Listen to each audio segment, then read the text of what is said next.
TV KPM. Assalamualaikum, salam sejahtera. Terima kasih kepada semua yang sedang menonton Sukses SPM 2022 Pecutan bersama dengan saya Fizi, hos anda pada hari ini. Apa khabar calon-calon SPM?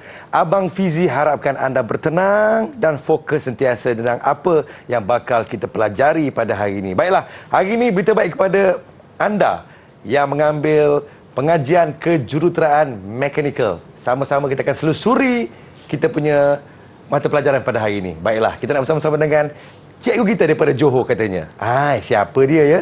Silakan. Ayuh kita berkenalan.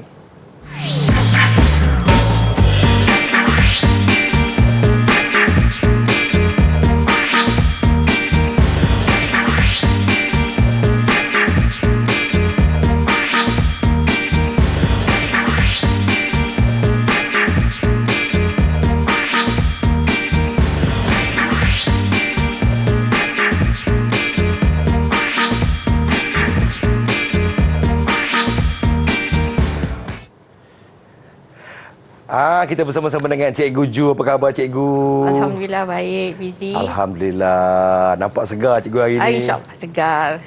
Dan kami tidak berdua, kita akan bersama-sama dengan jurubahasa kita, iaitu Cikgu Kulina daripada SMK Sultan Abdul Samad Petaling Jaya, Selangor. Baiklah, ini perhatian kepada calon-calon SPM 2022 yang mengambil pengajian kejuruteraan mekanikal. Sama-sama kita sediakan pen dan juga kertas untuk sama-sama kita fokus tentang apa yang bakal diterangkan oleh Cikgu Ju kita. Cikgu Ju, silakan Cikgu Ju. Okey, terima kasih Fizi. Boleh saya duduk Cikgu? InsyaAllah boleh. Dipersilakan.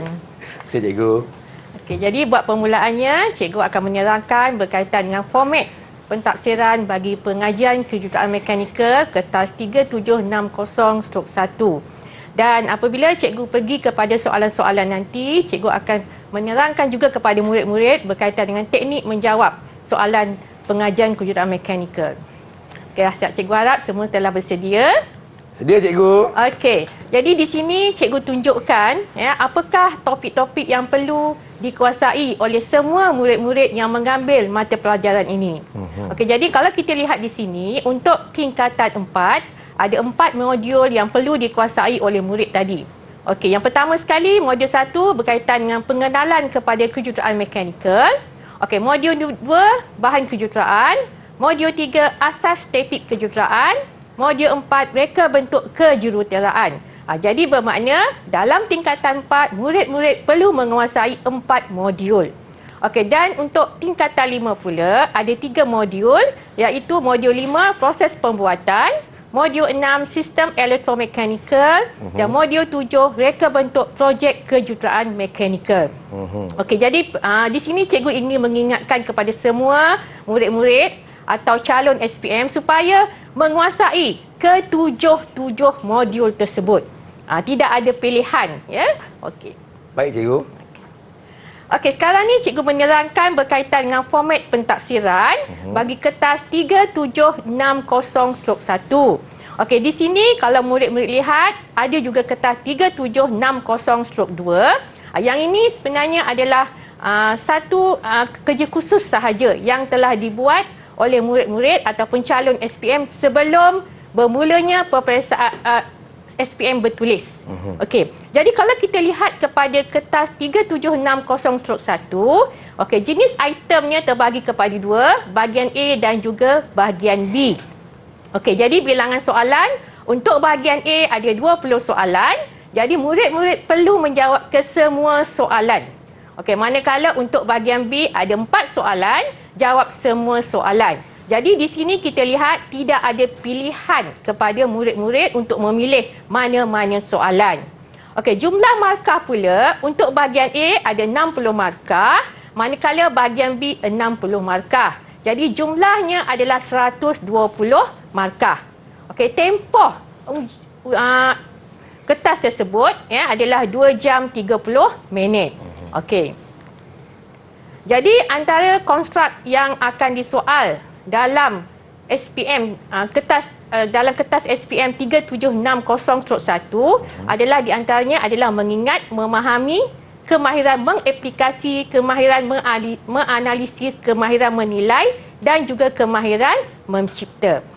Okey, jadi sewaktu kertas tadi dilaksanakan, jadi murid-murid boleh memang diminta untuk membawa sekali kalkulator ke dalam dewan semasa menjawab soalan tersebut. Boleh cikgu buat kalkulator? Memang boleh buat kalkulator sebab kita ada topik yang berkaitan dengan pengiraan. Baik cikgu, faham cikgu. Okay. Terima kasih kepada cikgu kita.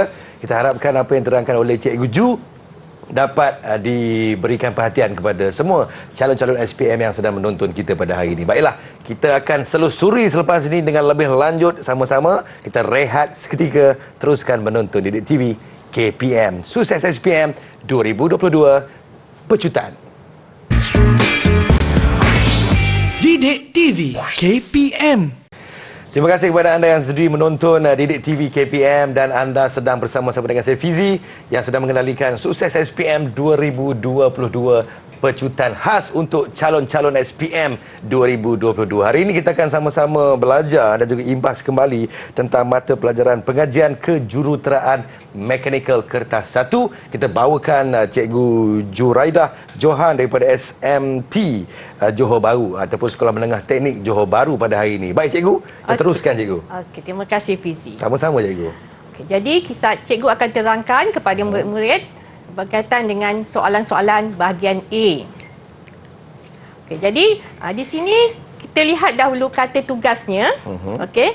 Jadi kata tugas ini sangat penting supaya murid-murid tahu bagaimanakah untuk menjawab soalan tersebut. Okey, jadi kata tugas yang digunakan untuk bahagian A ni ialah nyatakan, lengkapkan, hitungkan, padanan, susun, proses, tandakan. Okey, jadi kalau kita lihat soalan yang pertama ni. Jadi cikgu ambil soalan ini daripada SPM 2019, soalan nombor 13. Okey, Fizi, boleh tolong bacakan soalan tersebut? Baik cikgu. Berikut adalah penyataan tentang jenis bahan logam dan cirinya. Tandakan right bagi penyataan yang betul dan pangkah bagi yang salah dalam petak yang disediakan. Kena baca semua cikgu? Tak apa.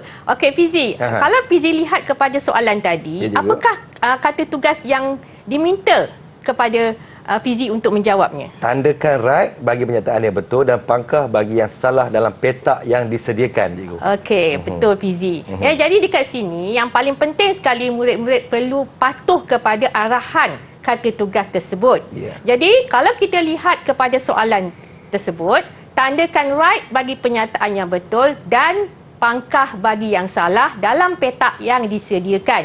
Ini bermakna dalam soalan tersebut ada tanda right dan juga ada tanda pangkah. Okey, jadi bermakna murid-murid kena faham dalam menjawab soalan seperti ini yang sangat-sangat diutamakan adalah patuh kepada arahan dalam soalan. Jadi kita lihat yang pertama, logam ferrous adalah logam yang tidak mengandungi unsur besi. Jadi jawapannya adalah pangkah, salah. Logam bukan ferrous adalah logam mengandungi unsur besi. Salah juga, kita tandakan pangkah. Alloy adalah logam yang mengandungi 2 atau lebih unsur besi. Jadi kalau kita lihat kepada soalan tadi, bermakna ada 2 tanda pangkah dan ada 1 tanda right. Okey, jadi kita pergi kepada soalan yang seterusnya. Baik cikgu. Okey. Ini adalah soalan SPM 2017, soalan nombor 14. Okey, Fizi, tolong bacakan soalannya. Baik, jadual 1 menunjukkan sifat mekanik sesuatu bahan. Padankan sifat itu dengan ciri berikut dengan menulis A, B, C atau D pada ruang yang disediakan. Okey. Jadi kalau kita lihat kepada soalan ini, kata tugasnya adalah padankan. Ya, cikgu. Okey, jadi padankan sifat itu dengan ciri berikut dengan menulis A, B, C ataupun D. Jadi maknanya murid-murid tidak boleh menulis perkataan pada ruangan jawapan. Okey, jadi sebagai contoh kita lihat di sini, sifat mekanik yang diberi, A adalah ketempaan, B ialah keplastikan, C ialah kemuluran, D ialah keanjalan. Jadi kalau untuk ruangan yang pertama sekali, keupayaan sesuatu bahan yang boleh direnggangkan atau ditarik panjang tanpa menyebabkan bahan tersebut putus. Jawapannya ialah C. Okey, jadi murid-murid perlu menulis C. Bukannya menulis kemuluran. Sebab dalam arahan soalan hendaklah menulis A, B, C atau D. Okey. Lepas tu jawapan yang kedua, sifat bahan logam yang boleh dibentuk dengan mudah tanpa mengakibatkan retak atau pecah apabila dikenakan daya mampatan yang tinggi. Jawapannya A, ketempaan. Okey, yang ketiga, sifat bahan yang boleh mengekalkan kekuatan apabila bentuknya mengalami perubahan tanpa mengakibatkan pecah atau retak. Jadi jawapannya adalah B. Boleh kembali ke bentuk asal selepas daya dikenakan ke atasnya. Jawapannya adalah D. Jadi murid-murid boleh lihat di sini bahawa pada ruangan jawapan tersebut hanyalah ditulis dengan A, B, C ataupun D. Okey. Kita lihat soalan yang berikutnya. Ya, cikgu. Okey. Soalan ini adalah berkaitan dengan simbol untuk sistem hidrolik. Okey. Jadi murid-murid perlu ingat simbol-simbol dalam sistem hidrolik tersebut. Berdasarkan jadual 1, lengkapkan rajah dengan menulis A, B, C, D atau E pada ruang yang disediakan. Jadi kalau kita lihat di sini, jawapan telah pun diberi. Ya, cikgu. Jadi kita lengkapkan dengan menulis A, B, C, D atau E. Okey, untuk soalan yang berikutnya, isikan tempat kosong dengan jawapan yang betul bagi melengkapkan penyataan tentang tuangan dai pada ruangan yang disediakan. Jadi dekat situ ada 2 tempat kosong. Tuangan dai adalah satu proses yang menghasilkan produk dengan cara menyuntik logam lebur pada tekanan tinggi. Jadi kita isi tempat kosong dengan perkataan.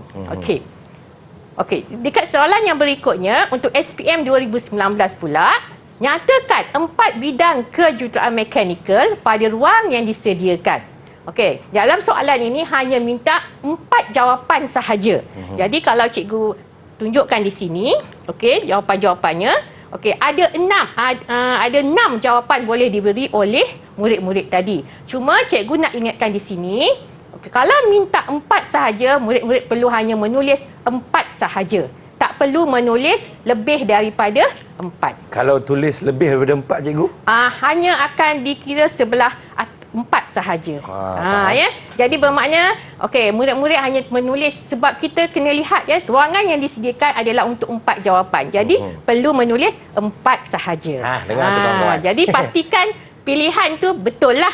Baik, untuk soalan yang berikutnya, nama komponen. Jadual 1 menunjukkan simbol komponen yang digunakan pada sistem pneumatik asas.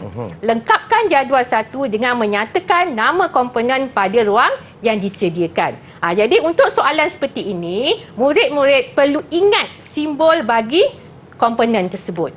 Jadi jawapan dia yang pemampat, penapis, pengering dan penyenyap. Jadi tulis dengan penuhlah nama komponen tersebut. Baik, cikgu. Okey. Yang terakhir sekali untuk bahagian A adalah soalan pengiraan. Tadi Fizi tanya cikgu. Ya, cikgu. Boleh bawa kalkulator. Inilah tujuannya. Sebab dalam pengajian kejuruteraan mekanikal, kita mempunyai soalan pengiraan. Okey, rajah 1 menunjukkan spanner yang digunakan untuk melonggarkan nut. Hitung momen di titik A. Jadi kalau sekiranya murid-murid berjumpa dengan soalan seperti ini, langkah pertama, tulis formula terlebih dahulu. Okey, langkah yang kedua, masukkan nilai dan akhir sekali dapatlah jawapan akhir beserta dengan unitnya. Jadi inilah tujuan kita guna kalkulator dalam semasa menjawab soalan pengajian kejuruteraan mekanikal tadi. Baiklah, harus diingatkan kepada semua kawan-kawan, kita kena memahami kata tugas. Sebab kata yang diterangkan oleh Cikgu Ju tadi, kita kena faham kata tugas itu nyatakan, lengkapkan, hitungkan padanan, susun proses dan juga tandakan. Baiklah, kita berhenti rehat seketika. Jangan ke mana-mana, teruskan menonton Sukses SPM 2022 Pecutan Didik TV KPM. Didik TV KPM. Selamat kembali menonton Sukses SPM 2022 Pecutan. Masih lagi bersama dengan saya Fizi, hos anda pada hari ini, dan kita bersama-sama dengan Cikgu Juraidah Johan daripada Sekolah Menengah Teknik Johor Bahru. Sama-sama kita ulang kaji balik tentang mata pelajaran pengajian kejuruteraan mekanikal kertas 1. Baiklah, sekarang ni kita nak selusuri pula kertas bahagian B. Bagaimana cikgu nak jawab bahagian B ni, cikgu? Okey. Jadi cikgu akan menerangkan teknik untuk menjawab soalan untuk bahagian B. Silakan cikgu. Okey. Jadi okey. Jadi kita lihat dulu kata tugas untuk soalan bahagian B. Jadi tadi semasa kita membincangkan soalan kertas bahagian A, ada kata tugasnya. Dan untuk bahagian B juga mempunyai kata tugasnya sendiri. Oh, dia berlainan, jadi cikgu, ya? berlainan.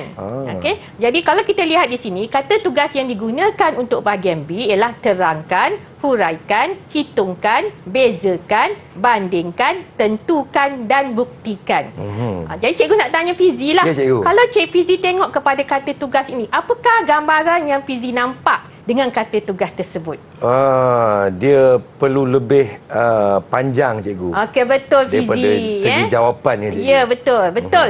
Maknanya huraian itu lebih panjang jika nak dibandingkan dengan bahagian A. Faham, Okey, cikgu. jadi strategi untuk menjawab bahagian B ni, apabila murid-murid mendapat soalan, baca semua soalan dengan berhati-hati dan fahamkan kehendak soalan. Okey, pastikan soalan boleh difahami dan dalam soalan ada pecahan soalan dengan baik. Nah. Ada pecahan soalan lah. Okey, rangka jawapan terlebih dahulu. Okey, jawab soalan pada ruang yang disediakan dan murid-murid boleh menjawab dalam bentuk poin. Tak perlu jawab dalam esei lah. Jadi jawab dalam bentuk poin sahaja. Okey, jadi kita lihat kepada soalan yang pertama. Okey, contoh soalan yang pertama ni adalah berkaitan dengan produk, sama ada yang belum siap ataupun yang telah siap. Maknanya ada rajah diberikan. Jadi, murid-murid dikehendaki untuk menghuraikan bagaimanakah produk itu dihasilkan.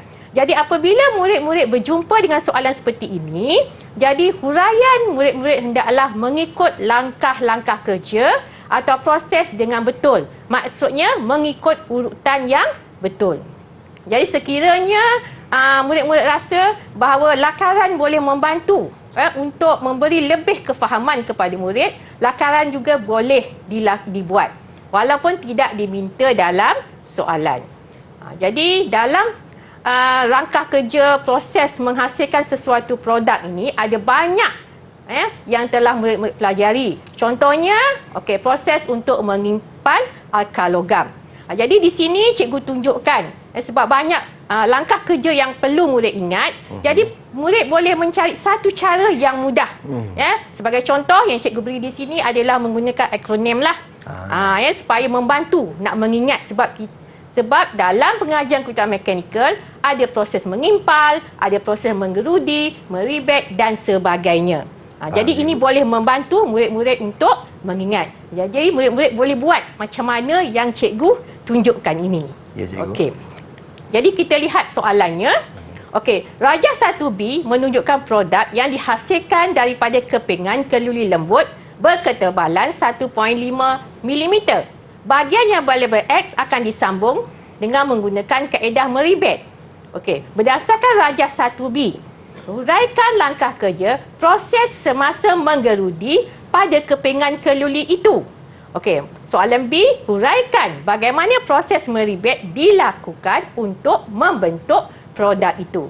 Jadi kalau murid-murid lihat di sini, dalam soalan tak disebut berkaitan dengan menggerudi, tapi dalam soalan A ditanya berkaitan dengan proses menggerudi. Jadi cikgu rasa murid-murid pun faham sebelum melakukan kerja meribet perlulah dilakukan kerja menggerudi. Okey, jadi untuk jawapan A tadi, proses menggerudi mengikut urutan yang betul.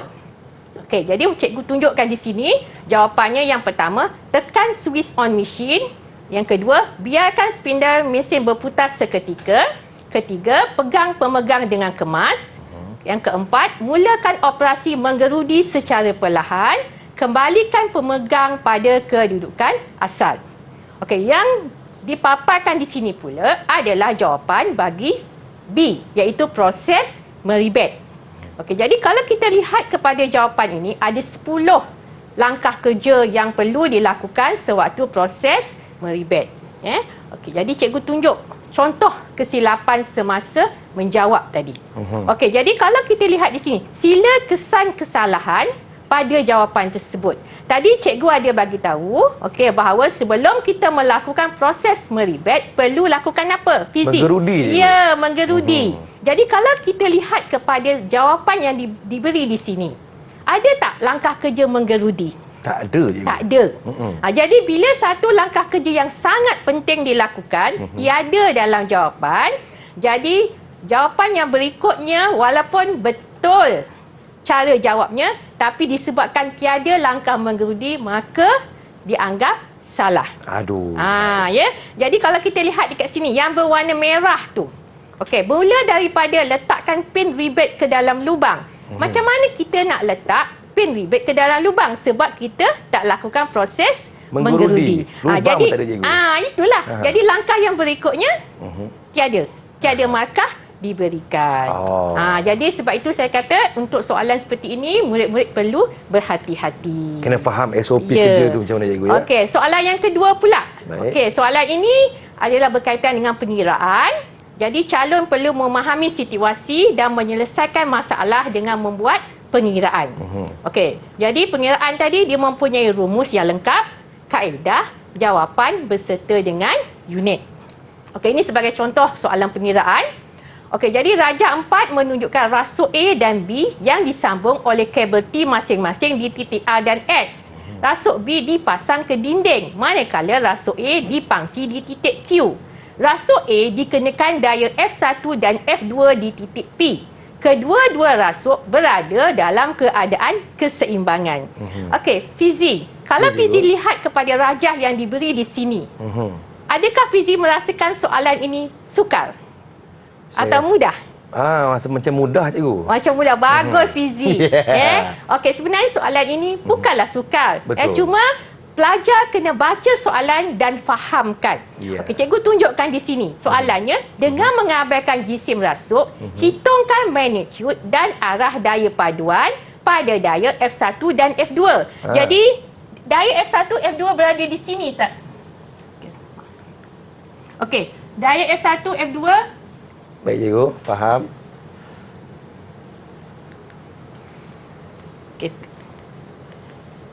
Daya F1 dan F2 berada di bahagian hujung, F1 dan F2.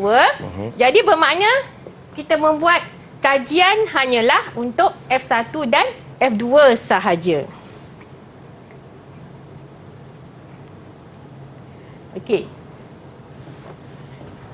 Daya F1, F2 berada di sini. Jadi maknanya murid-murid perlu mengkaji bahagian itu sahaja. Lepas tu soalan yang B pula, daya pada kabel T. Kabel T yang mana? Kabel T adalah di bahagian ini. Itu kabel T. Kabel T. Dan akhir sekali momen pada rasuk B. Rasuk B adalah yang sebelah bawah. Jadi bermakna untuk menyelesaikan soalan seperti ini, murid-murid perlu buat satu persatu. Tak payah panik dengan soalan tadi. Kena tenang. Kena tenang. Macam yang cikgu tunjukkan jawapan di sini. Cikgu kata, rujuk pada F1, F2 saja. Jadi kita keluarkan gambar rajah badan bebasnya. Jadi ini adalah gambar rajah badan bebas. Dan cikgu yakin murid-murid kalau jumpa rajah seperti ini dah menjadi terlalu mudah. Ini adalah jawapannya lah. Cari daya arah X. Lepas itu cari daya arah Y. Dan cari daya paduannya. Sekarang ni rajah ini rajah yang cikgu tunjukkan di sini yang akan memberi murid untuk mendapatkan jawapan. Jadi yang penting sekali lukis gambar rajah badan bebas. Soalan B pun sama. Cikgu keluarkan pada kabel T sahaja. Begitu juga pada soalan C. Hanya rasuk B sahaja yang cikgu lukis gambar rajah badan bebasnya. Jadi cikgu rasa Fizi pun dah fahamlah teknik menjawabnya. Kita lihat satu per satu. Soalan yang ketiga. Biasanya soalan seperti ini diberi satu situasi bergambar ataupun penerangan. Calon dikendaki memahami soalan dan menjawab mengikut apa yang dikendaki. Jadi soalan seperti ini memerlukan calon memberi jawapan berdasarkan pengetahuan yang mereka perolehi sewaktu mempelajari mata pelajaran pengajian kejuruteraan mekanikal. Jadi tak boleh menjawab mengikut pendapat semata-mata. Okey, contohnya soalan ni, SPM 2019. Rajah 5A dan 5B menunjukkan satu rasuk yang dikenakan beban yang sama berat, berjisim M kilogram dan digantung hujungnya dengan kabel. Okey, panjang L1 dan sama dengan panjang L2. Diameter kabel A sama dengan diameter kabel B, D1 dan lebih kecil daripada D2. Okey, bila murid-murid berjumpa dengan soalan seperti ini, okey, gariskan kata kunci yang utama. Okey, kata kunci yang pertama, berat, sama berat. Betul ke tidak? Dua-dua rajah tadi beratnya adalah sama jisimnya. Ya, cikgu. Okey, lepas itu panjang ini juga merupakan kata kunci. Okey, diameter kabel pun kata kunci. Jadi bermakna fahamkan dengan kata kunci yang diberi dalam soalan. Okey, jadi kita lihat soalan dia. Sekiranya kabel itu diperbuat daripada keluli grade tinggi, huraikan bentuk pembekalan keluli untuk menghasilkannya. Jadi kalau kita lihat kepada jawapannya, okey, keluli grade tinggi dimasukkan dalam relau elektrik. Lepas tu, dia akan dimasukkan ke dalam alat penuangan berterusan. Bentuk bilet akan terhasil dan bilet akan melalui proses penarikan untuk menghasilkan bentuk bar bulat. Okey, soalan B pula. Gunakan rumus momen dan rumus asas kaji daya bahan. Jadi ada dua rumus yang perlu digunakan. Sebab dalam mekanikal banyak rumus yang kita pelajari. Jadi hanya dua sahaja yang digunakan. Jadi kalau kita lihat, inilah jawapan dia. Oh, ini rumus cikgu. Jadi rumus. Jadi dalam soalan tak diberi nilai. Jadi macam murid-murid dia tahu soalan ini adalah berkaitan dengan pengiraan, tetapi tidak diberi nilai. Dia hanya perkataan saja. Sama jisim, sama panjang. Jadi bermakna murid-murid perlu bermain dengan rumus tadi. Itu dia. Jadi adakah di kalangan calon SPM ni harus mengingati rumus ataupun formula cikgu? Oh ya. Untuk kertas 3760/1 pengajian kejuruteraan mekanikal tidak diberi rumus. Jadi maknanya murid-murid perlu mengingati rumus tersebut. Okey. Dan perlu tahu juga bahawa bila berjumpa dengan soalan berbentuk pengiraan, mesti ada unitnya. Jadi jangan lupa tulis unit. Okey, itu sangat penting lah. Betul. Kalau cikgu, kalau unit tak ada, adakah semua akan kosong cikgu kalau kita hanya menulis jawapan semata-mata? Okey, itu bergantung sewaktu pemeriksaan lah. Tapi memang sebab bila sesuatu nilai itu tidak mempunyai unit, sedangkan kita tahu dia ada unit, jadi bermakna tak ada makna apa-apalah. Contohnya kalau cikgu tanya fizi, berapakah berat fizi? Katakan 80 kilogram. Berat sangat cikgu. Jadi boleh, kalau cikgu? fizi cakap 80 saja, 80 apa? Kilogram, tan. Jadi berikan unit yang betul. Itulah kita harapkan kepada semua calon SPM kita dapat memahami apa yang telah pun diterangkan oleh Cikgu Ju kita. Ingat, kata tugas yang paling penting untuk bahagian B adalah terangkan, huraikan, hitungkan, bezakan, bandingkan, tentukan dan juga buktikan. Buktikan anda mampu untuk sukses dalam SPM. Tenang-tenang seketika, kita rehat seketika, terus kembali menonton Didik TV KPM Sukses SPM 2022 Pejutan. Didik TV KPM. Assalamualaikum. Terima kasih kepada semua yang sedang menonton Sukses SPM 2022 Pejutan. Masih lagi bersama dengan saya Fizi, host anda pada hari ini. Dan Abang Fizi harapkan kepada semua calon-calon SPM 2022, lebih-lebih lagi mereka anda-anda yang mengambil pengajian kejuruteraan mekanikal untuk menumpukan perhatian sepenuhnya terhadap apa yang bakal diterangkan oleh Cikgu Ju kita ni yang terletakkan khusus daripada Sekolah Menengah Teknik Johor Bahru. Okey, silakan Cikgu Ju. Okey, terima kasih Fizi. Sama-sama Cikgu Ju. Kita lihat kepada contoh soalan yang berikutnya. Okey, jadi kalau kita lihat untuk contoh soalan yang keempat ini, biasanya soalan ini diberi satu situasi yang mempunyai beberapa masalah. Jadi kena pasti punca masalah tersebut. Jadi calon SPM boleh menjawab dengan memberikan idea yang logik lah berdasarkan kepada apa yang telah mereka pelajari. Okey, kena pasti cara mengatasi masalah dan calon dinasihatkan untuk mempelbagaikan jawapan. Jadi jawapan boleh dibuat dalam bentuk jadual juga. Okey, jadi kita lihat soalannya. Okey, Raja 6 menunjukkan satu prototipe alat pemotong logam. Maksudnya prototipe ni adalah alat yang sedang diuji. Okey, jadi semasa menguji alat itu didapati beberapa masalah telah dikenal pasti. Tapak tangan pengguna mudah sakit, bilah pemotong mudah bengkok, mata pemotong mudah tumpul, alat pemotong mudah terbalik, perlukan daya yang lebih besar untuk memotong. Ini masalah yang telah dikenal pasti. Jadi soalan A1, kenal pasti dua kriteria reka bentuk yang berkaitan dengan masalah itu. Okey. Yang kedua, tentukan punca bagi setiap masalah berdasarkan kriteria. Yang ketiga, cadangkan langkah untuk mengatasi masalah tersebut. Okey, jadi kalau kita lihat soalan B pula, nyatakan 3 langkah proses reka bentuk untuk menghasilkan prototipe itu. Okey, kita tengok pada jawapan. Jadi kriteria reka bentuk yang kita ambil kira semasa menghasilkan prototipe tadi ialah sifat bahan dan juga ergonomik. Ergonomik itu maksudnya kesesuaian manusia dengan kerja yang dilakukan. Contohnya macam Fizi duduk di meja tersebut dengan kursi. Jadi selesa kan? Sangat ergonomik cikgu. Jadi sangat ergonomik. Itu maksud dia. Faham cikgu. Okey. Lepas tu kita lihat masalah, punca masalah dan langkah mengatasi. Okey. Dalam soalan, okey, diberi masalah. Jadi murid-murid buat jadual, buat jadual dahulu. Dalam jadual tersebut ada masalah, ada punca masalah, langkah mengatasi masalah. Jadi masalah yang diberi tadi tulis dalam jadual itu terlebih dahulu. Faham cikgu. Jadi sebagai contohnya, tapak tangan pengguna mudah sakit. Jadi punca masalahnya adalah pemegang tidak ergonomik. Bagaimana cara langkah mengatasi? Okey, ganti pemegang berdasarkan kesesuaian reka bentuk. Mungkin salah satu cara kita gunakan sarung plastik tu. Sarung getah. Jadi dia boleh mengatasi masalah tadi. Okey, yang kedua, bilah pemotong mudah bengkok. Jadi puncanya adalah keluli lembut, kurang sifat kekerasan. Jadi kena tukarlah dengan keluli yang mempunyai sifat yang lebih keras. Okey, mata pemotong mudah tumpul.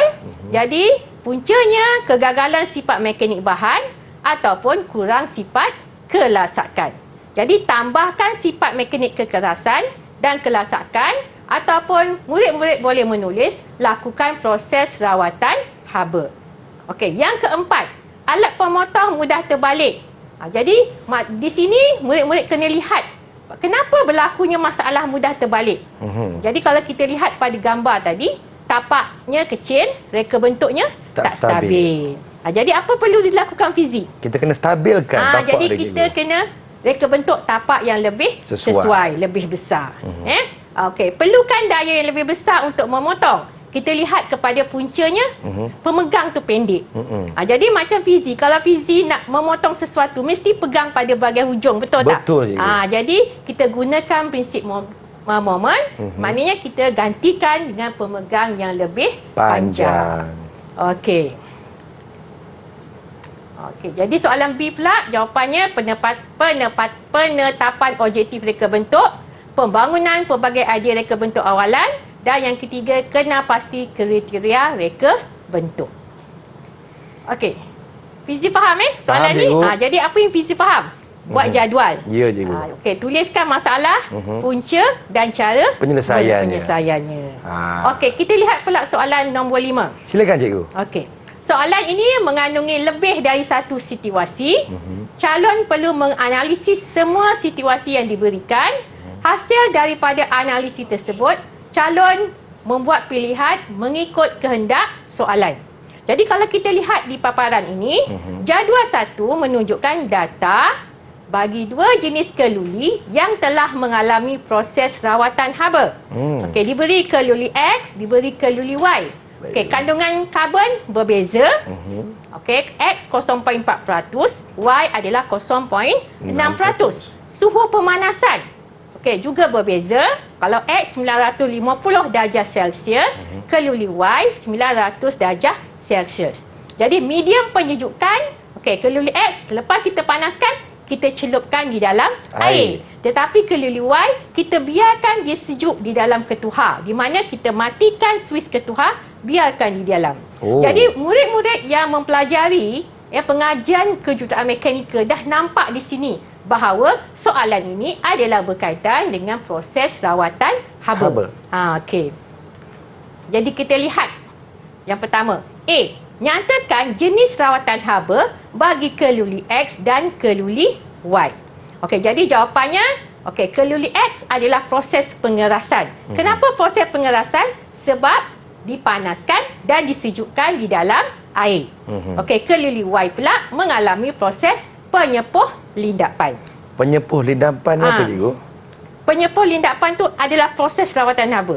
Maknanya panas, tetapi kita tak keluarkan daripada ketuhar. Kita hanya perlu matikan suis ketuhar. Jadi tak masukkan dalam air lah? Tak payah masuk dalam air. Kita sejukkan secara perlahan. Ada lagi satu proses, penormalan. Kita panaskan, kita keluarkan, letakkan di luar di suhu bilik. Dia ada beberapa proses lah. Okey, soalan yang kedua. Faham cikgu? Okey, tentukan keluli manakah yang paling sesuai untuk kerja pemesanan dengan membandingkan kedua-dua jenis keluli itu. Okey, cikgu nak tanya Fizi. Ya, cikgu. Kalau Fizi tengok pada soalan B tadi, membandingkan. Jadi perlu tak Fizi buat analisis untuk dua keadaan? Perlu, cikgu. Ya, sebab kita membandingkan dia. Ya, kita nak buat pilihan, kita kena analisis yang pertama, analisis yang kedua. Okey. Jadi kita lihat di sini untuk soalan B, okey, murid perlu ingat tetapi tidak perlu melakarkan rajah keseimbangan besi karbon. Okey. Jadi apakah dia rajah keseimbangan besi karbon? Yang inilah. Tak perlu dilakarkan. Sebab dalam soalan tak minta lakaran. Cuma murid-murid perlu ingat. Okey, maksud saya perlu ingat tu, okey, apakah garisan ini, apakah dia punya struktur mikro dia. Yang kita kata ferrit campur pelat tu, austenite tu adalah struktur mikro, nama dia. Jadi murid-murid perlu ingatlah dekat sini. Okey, jadi apabila murid-murid dah ingat dan faham rajah keseimbangan besi karbon, jadi itu boleh membantu untuk menjawab soalan tadi. Waktu kita buat perbandingan, kita dah tahu. Jadi sebagai contoh, kita lihat di sini jawapannya keluli X. Okey, daripada rajah kita kata, okey, microstructure dia ferrit campur pelat akan bertukar kepada ferrit campur austenite, akan bertukar kepada austenite. Maksudnya kita panas, akhir sekali dia akan jadi austenite. Lepas itu kita celupkan dalam air. Dia terus bertukar kepada martensit. Jadi sikap martensit ni dia keras tetapi rapuh. Jadi tak sesuai untuk kerja pemesanan. Okey, manakala keluli Y, ferrit campur pelat bertukar kepada ferrit campur austenite, bertukar kepada austenite. Waktu panas. Tapi bila sejuk dia patah balik. Maknanya terbalik. Austenite tukar pada ferrit campur austenite, akhir sekali kepada ferrit campur pelat balik. Tapi dia sama nama tetapi susunannya lebih seragam. Jadi sifat mekaniknya lebih mulu dan seragam. Jadi sesuai untuk kerja pemesanan. Maknanya kita kalau buat kerja-kerja pemesanan, dia tak mudah retak. Itu maksud dia. Faham, cikgu? Okey. Jadi kalau macam tu, mana yang kita pilih? Mestilah keluli Y. Okey. Sebab jadi X dia rapuh. Rapuh. Maknanya kita lakukan kerja pemesanan, dia akan retak. Ya, cikgu. Okey. Soalan yang saya patah balik kepada soalan C. Sekiranya keluli X digunakan untuk penghasilan mata alat, nyatakan jenis proses rawatan haba yang perlu dilakukan ke atas keluli itu. Jadi kita kata tadi keluli X tidak sesuai kan? Tapi kita nak guna juga keluli X. Apakah proses rawatan haba yang boleh kita lakukan? Jadi jawapannya adalah proses pembajaan. Maknanya kita dah celup dalam air, kita ambil, kita masukkan balik dalam ketuhar, kita panaskan seketika, keluarkan, sejukkan di udara. Itu membaiki sifat dia yang terlalu rapuh tadi. Okey. Faham ya Fizi? Faham, cikgu. Jadi cikgu yakin murid-murid di rumah pun lebih memahami. Abang faham, apatah lagi Okey. kawan-kawan Abang Fizi. Faham tak? Faham. Baik, cikgu. Okey, jadi cikgu tunjukkan contoh soalan yang ke-6. Okey, Rajah 7 menunjukkan dua prototipe sistem mengangkat beban yang berat berdasarkan kaedah pemindahan kuasa. Jadi kalau Fizi lihat di sini, prototipe A dia menggunakan sistem apa tu? takal dan tali sawat. Oh, okey. Prototype B dia menggunakan gear. Betul kan? Betul, Okey, cikgu. jadi sekarang ni kedua-duanya fungsi dia adalah untuk mengangkat beban. Memang boleh untuk angkat beban. Cuma kita perlu pilihkan kaedah yang paling terbaik lah. Okey, kita lihat soalan dia. Berdasarkan Rajah 7, kena pasti tali sawat jenis tali sawat yang digunakan pada prototype A. Jadi jawapannya tali sawat jenis rata. Okey, manakala rangkaian gear yang digunakan pada prototype B disebut sebagai gear majmuk. Jadi cikgu tunjukkan balik kenapa yang gear tersebut dipanggil sebagai gear majmuk. Dia ada pelbagai saiz, cikgu. Berbagai saiz lagi lebih daripada 2. Kalau 2 gear kita guna, kita sebut gear mudah. Tapi kalau lebih pada 2, kita sebut sebagai gear majmuk. Macam tu je. Itu maksud dia. Faham cikgu. Saya rasa PZ pun dah faham dah. Dengan subjek kejutaan Saya rasa mekanikal. boleh lulus je, cikgu. Boleh lulus, insyaAllah. SPM ni. Jadi murid-murid di rumah lebih. Ya, apatah lagi. Apatah lagi. Okey. Faham, cikgu. Lepas tu soalan yang kedua. Okey, tentukan prototype manakah yang lebih berkesan untuk mengangkat beban dengan membandingkan kedua-dua sistem yang digunakan. Tapi tadi kita tahu dua-duanya digunakan untuk mengangkat beban. Tapi kita kena buat analisis mana yang lebih baik. Okey, jadi kita lihat prototype A, okey, tali sawat tadi, risiko tali sawat mudah tergelicir. Kenapa? Sebab jenis tali sawat adalah tali sawat rata. Okey, ya. Lepas tu tali sawat ni mudah longgar. Okey. Dan tali sawat juga mudah rosak sebab semua pun tahu tali sawat daripada getah. Lama-kelamaan dia akan mudah rosak. Rosak dan longgar, ya. Okey, jadi bila berlakunya longgar rosak ni, jadi memerlukan kekerapan penyelenggaraan. Fungsinya boleh mengangkat beban yang berat. Manakala untuk prototype B, okey, risiko yang lebih rendah pada gelinciran. Sebab mata gerudi, saya rasa murid-murid pun dah tahu macam mana keadaan mata gerudi. Dia bertemu antara satu gigi dengan gigi yang lain. Jadi tidak mudah tergelicir. Ya, cikgu. Okey, cengkaman dia lebih kuat. Okey, mampu menahan kehausan. Okey, jadi tak mudah haus. Gigi dia mempunyai sifat mekanik kekerasan dan kelasakan. Jadi bermakna kalau dia tahan lasak, keras, tak mudah haus, jadi perlu tak penyelenggaraan atau servis yang kerap? Tak perlu je. Tak perlu. Jadi maknanya boleh mengangkat beban berat. Jadi kalau fizik, Ya, cikgu. mana yang menjadi pilihan? Mestilah B, cikgu. Sebab banyak benda yang mungkin dari segi kos kita boleh jimatkan di sini. Memudahkan kita. Memudahkan. Tak perlu nak selenggara selalu. Betul. Okey, Okey, itu dia. Lepas tu, okey. Jadi di akhir sekali, okey, maknanya cikgu akan bagi juga tips ya, perkara-perkara yang perlu dia ambil perhatian oleh murid-murid tadilah. Okay, yang pertama sekali, murid-murid tidak mengikuti fakta. Lepas tu susunan ayat tidak tepat. Ya, cikgu. Maknanya bila menjawab soalan dalam SPM nanti, susunan ayat tu tidak begitu lengkap. Jadi murid-murid kena ingat, walaupun ini adalah pengajian kejuruteraan mekanikal, tapi susunan ayat tadi boleh membantu untuk difahami apa yang hendak disampaikan oleh murid dalam menjawab soalan. Jawapan tidak lengkap. Jadi bermakna jangan tergantung, kena jawapan tadi mesti lengkap dan jawapan tidak mengikut kehendak soalan. Soalan kan ada banyak kehendak, ada kata kunci dia. Jadi maknanya jawapan perlu mengikut kehendak soalan lah. Jadi kalau tidak ingat fakta tu, apa yang perlu murid lakukan? Buatlah nota ringkas, kumpulan perbincangan, peta minda dan sebagainya. Apa-apa saja yang boleh membantu murid untuk mengingati fakta. Okey, susunan ayat tidak tepat. Biasanya kita panik sewaktu dalam dewan tersebut. Jadi kita perlu duduk jawab dengan tenang. Latihan ni membantu sebenarnya. Betul. Latih to be membantu ya murid-murid untuk menjawab dengan tenang. Okey. Jawapan tidak lengkap. Jadi setelah selesai menjawab, semak balik, ingat balik kata kunci. Okey. Jadi jawapan tidak mengikut soalan, baca soalan dengan teliti, fahamkan apa yang diminta dalam soalan. Jadi latihan juga boleh membantu murid-murid untuk menjawab dengan lebih baik. Baik, Cikgu Ju, antara amanat dan juga pesanan terakhir Cikgu kepada semua calon-calon SPM yang sedang menonton Didik TV sekarang ni, cikgu. Silakan, cikgu. Okey. Jadi kepada semua calon-calon SPM yang sedang menonton Didik TV, cikgu mendoakan semoga semuanya akan berjaya, boleh menjawab dengan baik dan boleh mendapat keputusan yang terbaik. InsyaAllah. Okey, dan pesanan yang paling sangat-sangat penting, jagalah kesihatan. Ya.